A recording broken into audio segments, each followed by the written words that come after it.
नमो नमः। सुस्वागतं भवतां सर्वेषां हार्दिकं अभिनंदनम। मित्राणि, विजयश्री संस्कृत अकेडमी परिवार में आप सभी का एक बार फिर से हार्दिक स्वागत है, हार्दिक अभिनंदन है। साथियों, हमने पिछली कक्षा में संधि के कितने भेद होते हैं उसके बारे में हमने चर्चा की थी। जो हमारा पार्ट 1 था उसमें हमने इन सभी के बारे में जानने का प्रयास किया था। वहां पर हमने जाना था कि संधि के 3 भेद होते हैं: स्वर संधि, व्यंजन संधि और विसर्ग संधि। ठीक है। उसके बाद में हमने जाना था स्वर संधि के 5 भेद होते हैं। 5 भेद जो मैं विद्यालय स्तर पे जो पाठ्यक्रम में संधि है उन्हीं की बात कर रहा हूँ। ऐसे तो प्रकृति भाव इत्यादि आपके पूर्व रूप पर रूप भी संधियां होती हैं, लेकिन अभी हम जो चर्चा कर रहे हैं सामान्यतः कितने भेद होते हैं? 5 भेद होते हैं। कौन कौन से थे वो 5 भेद? तो आप कहेंगे सर, दीर्घ संधि, गुण संधि, वृद्धि संधि, यण संधि और अयादी संधि। ठीक है, अयादी संधि। हमने इससे पिछली कक्षा में दीर्घ संधि के बारे में जाना था और दीर्घ संधि का सूत्र हमने पढ़ा था अकः सवर्णे सवर्णे दीर्घः, अकः सवर्णे दीर्घः। ठीक है। अक में कौन कौन से वर्ण आए थे आपके? अ, ई, उ। ठीक है। और री, ये थे। इनका दीर्घ भी था। अगर इनके साथ में सवर्ण आता है, क्या आता है? सवर्ण, यानी उसके जैसा ही, तो ये किस में परिवर्तित हो जाएंगे? आ में, दीर्घ ई में, दीर्घ ओ में और री में। ठीक है। तो ये हमने विस्तार से किस में जाना है, इससे पिछली कक्षा में जाना है। अगर आप चैनल पर नए हैं तो चैनल को क्या करें? सब्सक्राइब करें। बेल आइकन पे ये आपको आई बटन पे आपको ये शो कर रही होगी कक्षा। ठीक है। तो वहां पर आप जाकर के पिछली कक्षा को क्या कर सकते हैं? देख सकते हैं। आज की इस कक्षा में हम बात करेंगे किसके बारे में? जो अगला भेद है इसका, गुण संधि। कौन सी संधि? गुण संधि और वृद्धि संधि के बारे में। ठीक है, गुण संधि और वृद्धि संधि के बारे में। देखिएगा, वर्णमाला के प्रसंग में हमने जाना कि गुण यानी जो गुण होता है वो अ, ए और ओ, अ, ए और ओ, इन 3 वर्णों को क्या कहा जाता है? गुण कहा जाता है। और अगर हम वृद्धि की बात करें तो वृद्धि आपका आ, आई और औ, ये जो 3 वर्ण कहलाते हैं आपको, ये आपका वृद्धि का कार्य यहाँ पर होता है। जैसे आपके संयुक्त स्वरों की हम बात कर रहे थे, तो वहां पर अ प्लस ई मिलकर के बनता है ए। ठीक है। अ प्लस उ मिलकर के बनता है ओ। ठीक है। तो अ प्लस ई मिलकर के क्या बनता है? ए। और अ प्लस उ मिलकर के क्या बनता है? ओ। ठीक है। अ प्लस री मिलकर के बनता है अर। एक शब्द और है, उसकी भी हम चर्चा कर लेते हैं यहीं पर। अ प्लस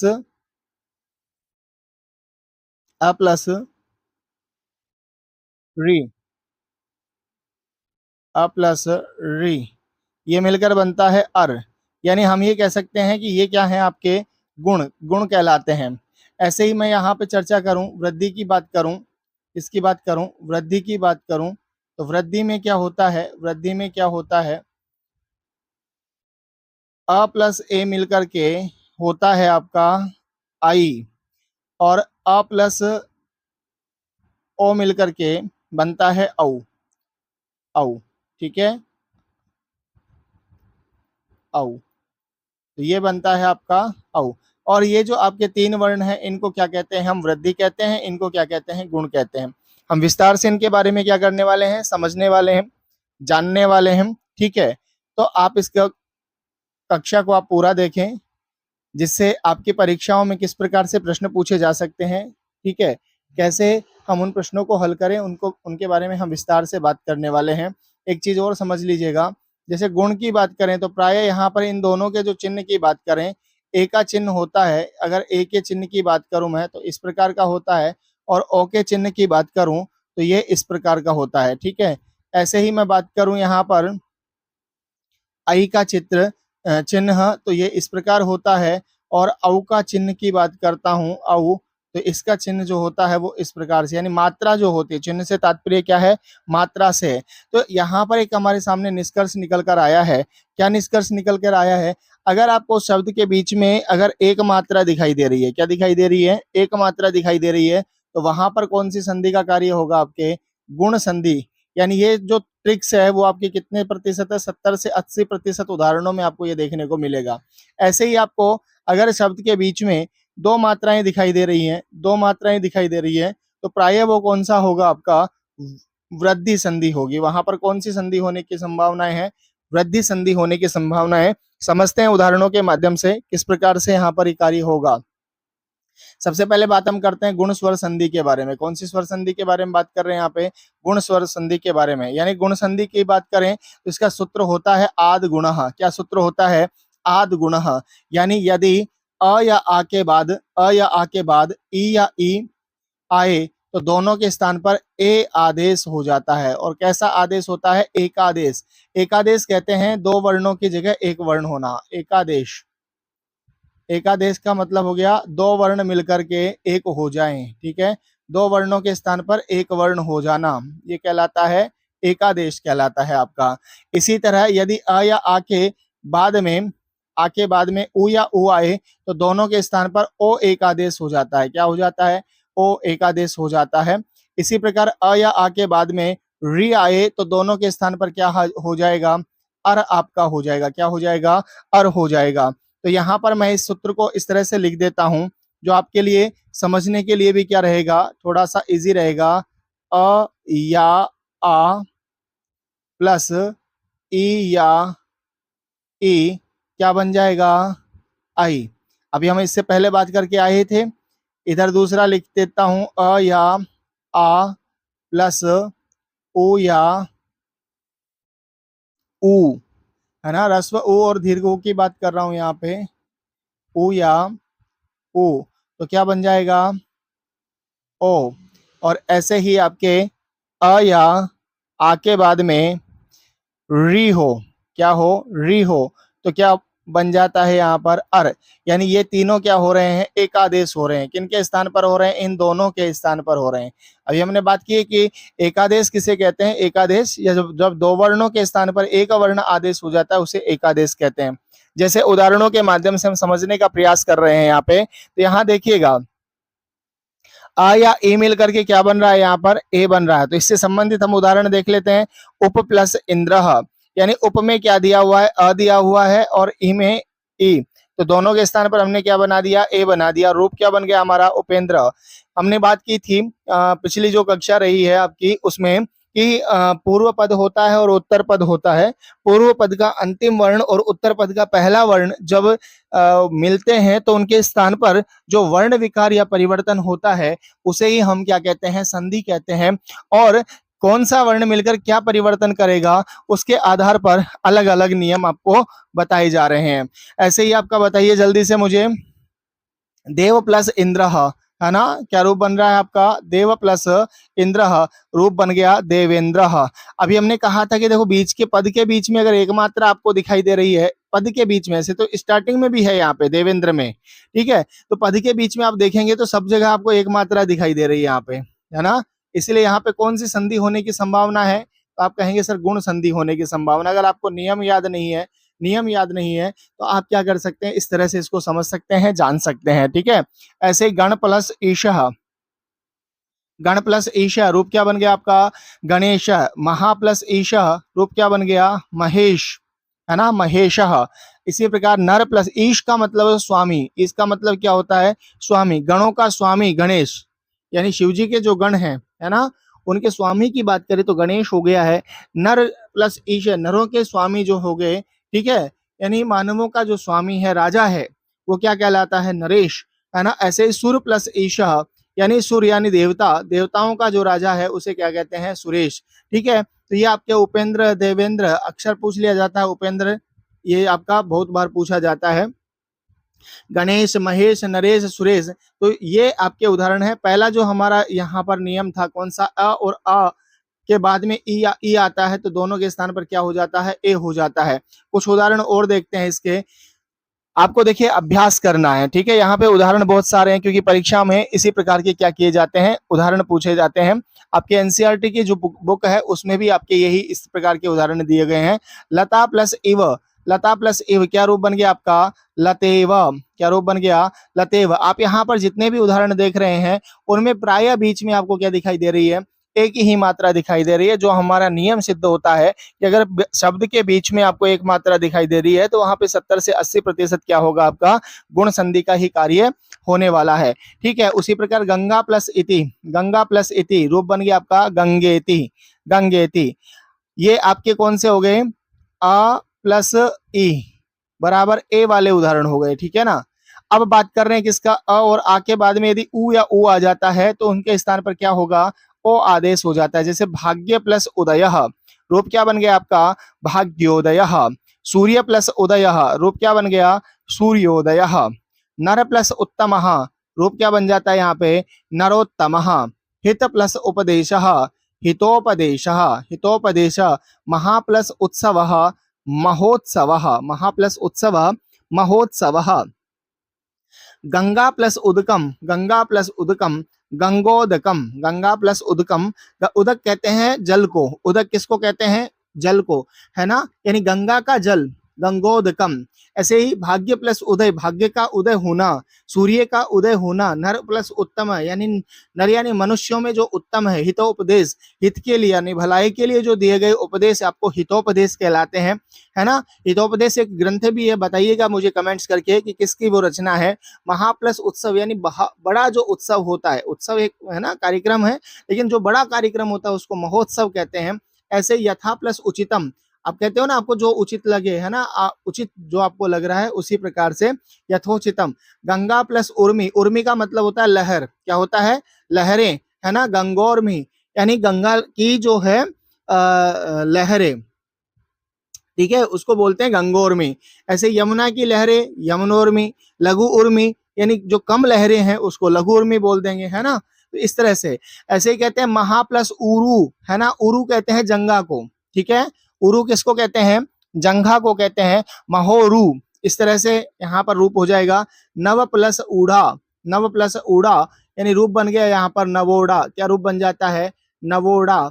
यानी जिसके अभी अभी क्या हुई है, शादी हुई है ना, विवाह अभी अभी हुआ है, उसको नवोड़ा कहते हैं, स्त्री की बात कर रहे हैं, ठीक है। ऐसे ही आपके किसके उदाहरण हो गए, अ और उ के उदाहरण हो गए। यानी ओ किनके योग से बनता है, आप देख रहे होंगे सबके बीच में ओ की मात्रा आपको दिखाई दे रही है। ऐसे ही अ या आ के बाद में री या री हो तो क्या आदेश हो जाता है, अर आदेश हो जाता है। क्या आदेश हो जाता है, अर आदेश हो जाता है। उदाहरण के रूप में ये आप उदाहरण देख सकते हैं, देव प्लस ऋषि, देव प्लस ऋषि क्या बन गया यहाँ पे, देवर्षि। देव प्लस ऋषि रूप बन जाता है आपका देवर्षि। ऐसे ग्रीष्म प्लस ऋतु, ग्रीष्म प्लस ऋतु, ग्रीष्म ऋतु, ग्रीष्म प्लस ऋतु क्या रूप बन जाएगा, ग्रीष्म ऋतु। वर्षा प्लस ऋतु, वर्षा प्लस ऋतु। देखो आ के बाद में री है इसलिए अर आदेश हो जाता है और रूप बन जाता है वर्ष ऋतु, वर्ष ऋतु। ऐसे ही महा प्लस ऋषि, महा प्लस ऋषि, ठीक है। कमेंट्स करके बताएं मुझे कि यहाँ पर क्या रूप बनने वाला है, ठीक है, कमेंट्स करके बताएं। अगर आप चैनल पर नए हैं तो कृपया चैनल को सब्सक्राइब कर लीजिएगा, लाइक कर दीजिएगा, और अगर लगता है कि यह कक्षा आपके मित्रों के लिए भी उपयोगी हो सकती है तो आप इसे जरूर उनके साथ में क्या कीजिएगा, शेयर भी कीजिएगा, ठीक है। तो ये आपके कौन सी संधि की बात कर रहे हैं हम यहाँ पे, आप कहेंगे सर ये हमारे गुण संधि की आप चर्चा कर रहे हैं। कौन सी संधि की बात कर रहे हैं, गुण संधि की बात कर रहे हैं। तो गुण संधि के बारे में एक बार रिवीजन कर लेते हैं। गुण संधि क्या की जो नियम बताया है वो आद गुण एक आपका सूत्र है।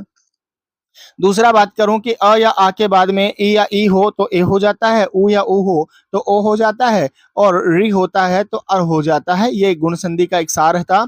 अब बात करते हैं हम वृद्धि संधि के बारे में। कौन सी संधि के बारे में, वृद्धि संधि के बारे में यहाँ पे चर्चा करने वाले हैं। वृद्धि संधि का अभी मैं नियम बताकर आया था आपको कि अ या आ के बाद में ए या आई हो तो आई आई हो जाता है, और ओ या औ हो तो औ हो जाता है। ये वहां पर हम एक नियम पढ़ करके आए थे संधि में क्या कह रहे हैं आपको एक बार पढ़ लेते हैं। वृद्धि संधि, और इसका सूत्र क्या होता है, वृद्धि रेचि। क्या सूत्र होता है, वृद्धि रेचि। विद्यालय स्तर पर आपसे सूत्र नहीं पूछा जाता, केवल उदाहरण दिया जाता है, और उदाहरण से या तो संधि विच्छेद करवाता है या संधि पद करवाता है। यानी संधि, जैसे आपका ये दे दिया मम प्लस एव, ठीक है, तो इसका संधि युक्त पद पूछेगा ममैव, या ये पद दे देगा उसका टुकड़ा करके आपसे पूछेगा, उसका संधि का अलग अलग है ना, विच्छेद करके यहाँ पे पूछेगा कि इसका विच्छेद क्या बनने वाला है। ठीक है, तो यहाँ पर क्या कह रहे हैं, यदि अ या आ के बाद में, क्या कह रहे हैं इसमें, अ या आ के बाद में ए या आई आए तो दोनों के स्थान पर आई आदेश हो जाता है। और कैसा आदेश हो रहा है, एकादेश। एकादेश आप समझ गए होंगे, जब दो वर्णों के स्थान पर एक वर्ण होता है तो उसे बोलते हैं एकादेश। उसे क्या बोलते हैं, एकादेश। उसी तरह आपका अ या आ के बाद में ओ या औ आए तो दोनों के स्थान पर क्या हो जाता है, औ एकादेश हो जाता है। तो यहां पर हम लिख लेते हैं इसको, अ या आ के बाद में आपका ए या आई आए तो दोनों के स्थान पर क्या हो जाएगा, आई हो जाएगा। और अ या आ के बाद में, अ या आ के बाद में क्या आए, ओ या औ आए तो दोनों के स्थान पर आपको क्या आदेश कर देना है, औ आदेश कर देना है। और दोनों कैसे आदेश होने वाले हैं, एकादेश होने वाले हैं। कैसा होने वाला है भाई, एकादेश आपको यहाँ पर देखने को मिलेगा। ठीक है ना, जैसे आपका मम प्लस एव, तो यहाँ पर क्या दिया हुआ है, अ दिया हुआ है, अ के बाद में आपका ए दिया हुआ है। देखो यहाँ पर भी नियम बता रखा है, अ प्लस अ या आ के बाद में ए या आई आएगा तो क्या रूप बन जाएगा आपका, आई, ऐसा यहाँ पर रूप बन जाएगा। तो बताएंगे जरा क्या होगा, आई। और आई की मात्राएं बताई थी मैंने डबल आपको इस तरह से। अब आप देखिएगा यहाँ जितने भी आपको शब्द दिखाई दे रहे हैं, इन सभी शब्दों में देखो डबल मात्राएं आपको दिखाई दे रही है कि नहीं दिखाई दे रही है। कमेंट्स करके मुझे यस या नो का जवाब दीजिएगा। तो आप कहेंगे बिल्कुल सर आपको डबल मात्राएं और कहाँ दिखाई दे रही हैं, पद के बीच में दिखाई दे रहे हैं। तो यहाँ पे वृद्धि संधि होने की पूरी पूरी क्या हो जाती हैं, संभावनाएं हो जाती हैं। तो मम प्लस एव, मम यानी मेरा, एव यानी ही, यानी मेरा ही। अर्थ क्या हो गया मम एव का, मतलब मेरा ही। ऐसे ही एक प्लस एकम, एक प्लस एकम, एक एकम यानी एक एक। ठीक है, ऐसे ही तव प्लस एव, तव यानी तुम्हारा, एव यानी ही, यानी तवेव यानी तुम्हारा ही। तवेव का मतलब क्या हो गया, तुम्हारा ही, तुम्हारा ही। तो यहाँ पर आपका डबल मात्रा वाला आपको रूप देखने को मिलेगा। कुछ उदाहरण और देखते हैं, आप बताइएगा जरा। अद्य प्लस एव, अद्य यानी आज, एव यानी ही, यानी अद्यव का मतलब क्या हो गया, आज ही। ऐसे लता प्लस एव, लता यानी बेल, एव यानी ही, तो यहाँ पर लतैव। ठीक है, लता ही। तथा वैसा, एव यानी ही, तथैव यानी वैसा ही। सदा प्लस एव, सदा यानी हमेशा, एव यानी ही, यानी हमेशा ही। इस तरह से इसका क्या होगा, अर्थ होने वाला है। आप देखेंगे देव प्लस ऐश्वर्यम, अब आई का रूप हो गया यहाँ पे देव प्लस ऐश्वर्यम, यानी रूप क्या बन गया आपका, देवैश्वर्यम। आत्म प्लस ऐक्यम, आत्मैक्यम, आत्मैक्यम। ऐसे ही आपके उदाहरण यहाँ पर देखने को मिल रहे हैं। अ या आ के बाद में यदि ओ या औ आता है तो दोनों के स्थान पर क्या रूप बन जाता है, औ ऐसा रूप बन जाता है। ठीक है, तो रूप क्या बन गया यहाँ पे, जल प्लस औघ, जलौघ, है ना। मम प्लस औषधि, ममौषधि, औषधि यानी जो दवा होती है। ठीक है, ऐसे ही नव प्लस औषधि, नवौषधि, नव यानी नवीन, औषधि यानी आपकी दवा। विद्या प्लस औचित्यम, विद्या प्लस औचित्यम, रूप बन जाता है विद्यौचित्यम, विद्या, विद्यौचित्यम, जो विद्या के औचित्य हो, है ना। आत्म प्लस औत्सुक्यम, आत्म प्लस औत्सुक्यम, रूप क्या बन जाता है, आत्मोत्सुक्यम, आत्मोत्सुक्यम। ठीक है, तो ये कौन सी संधि के उदाहरण हो गए आपके, वृद्धि संधि के उदाहरण हो गए। और इसमें हमने जाना है अ या आ के बाद में, अ या आ के बाद में यदि आपका ए या आई होता है तो क्या हो जाता है, आई हो जाएगा। और ओ या औ हो जाता है तो यहाँ पर क्या हो जाएगा, औ आदेश हो जाता है।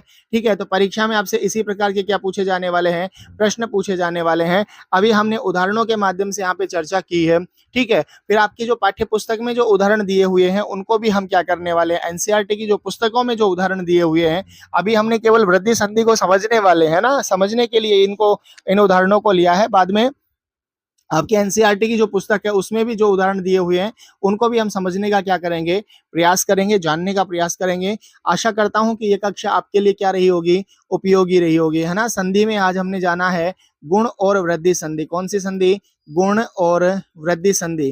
ठीक है, आगामी जो कक्षा रहेगी उसमें हम यण और अयादि संधि के बारे में क्या करने वाले हैं, विस्तार से चर्चा करने वाले हैं। ठीक है, अगर आप इस चैनल पर नए हैं तो आप क्या करें, चैनल को सब्सक्राइब करें, लाइक करें और अपने मित्रों के साथ शेयर करें। आशा करता हूं कि ये कक्षा आपके लिए उपयोगी होगी। अगर फिर भी कोई समस्या है तो आप जरूर कमेंट्स बॉक्स में कमेंट्स करें। आज के लिए इतना ही, धन्यवाद, नमो नमः, पुनः मिलामः।